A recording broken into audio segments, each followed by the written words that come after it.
White ওয়াশের লজ্জা এড়ানোর মিশনে আজ ওয়েস্ট ইন্ডিজের বিপক্ষে মাঠে নামবে বাংলাদেশ। যদিও সিরিজ হাতছাড়া করা বাংলাদেশের জন্য ম্যাচটা কেবলই আনুষ্ঠানিকতার। টপ অর্ডারের ধারাবাহিকতার অভাবে ভুগছে বাংলাদেশ, তাই একাদশে আসতে পারে পরিবর্তন। সেন্ট কিটস অ্যান্ড নেভিচে ম্যাচ শুরু হবে সন্ধ্যা 7:30টায়। সাম্প্রতিক পারফরমেন্সে এই প্রশ্ন উঠতেই পারে যে কোনটা এখন বাংলাদেশের ক্রিকেটারদের প্রিয় ফরম্যাট।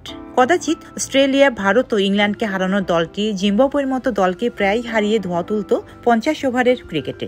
কিন্তু আফগানিস্তানের কাছে সিরিজ হার আর ওয়েস্ট ইন্ডিজের বিপক্ষে হোয়াইট ওয়াশের লজ্জার সামনে দাঁড়িয়ে থাকার পর বড় গলায় এখন আর এসব বলার উপায় কোথায়? বাংলাদেশের ক্রিকেট গ্রাফ নিম্নমুখী, সেটা বলার অপেক্ষা রাখে না।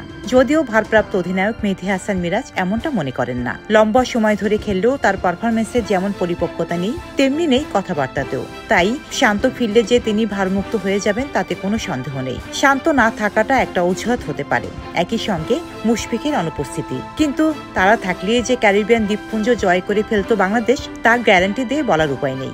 কারণ ওই যে বললাম, ক্রিকেটারদের পারফরমেন্সের গ্রাফ আসলে বেশ নিম্নমুখী। প্রত্যেক ম্যাচের পর শুধু হাসফাস। সে যাই হোক, সিরিজ শুরুর আগে ওয়েস্ট ইন্ডিজের বিপক্ষে প্রায় অর্ধযুগ আর 11 ম্যাচ অপরাজিত থাকার রেকর্ড মিশে গেছে সেন্ট কিটসের নোনা জলে। বাংলাদেশ এখন লড়বে মান বাঁচাতে। সিরিজ খোয়া গেছে প্রথম 2 ম্যাচ ছেড়ে। শেষ ম্যাচে যদি একই পরিণতি হয় তাহলে সর্বনাশ। অবশ্য এবারে যে প্রথম বিষয়টি তা নয়। হোয়াইট ওয়াশের স্বাদ নেওয়ার বহু নজির আছে লাল সবুজ ক্রিকেটে।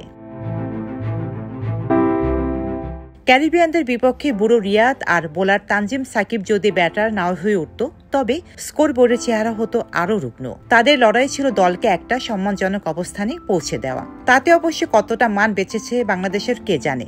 মিরাজের দল ম্যাচটা হেরে যায় টপ অর্ডারদের দৃষ্টিকটু আউটের মধ্য দিয়ে। লজ্জা এড়ানো ম্যাচে হয়তো কিছুটা বদল আসবে স্কোয়াডে। তাতে কি ফলাফলে যথেষ্ট পরিবর্তন আসবে? তো প্রশ্নটা তোলাই থাক। ডেস্ক রিপোর্ট, সাম্প্রতিক দেশকাল।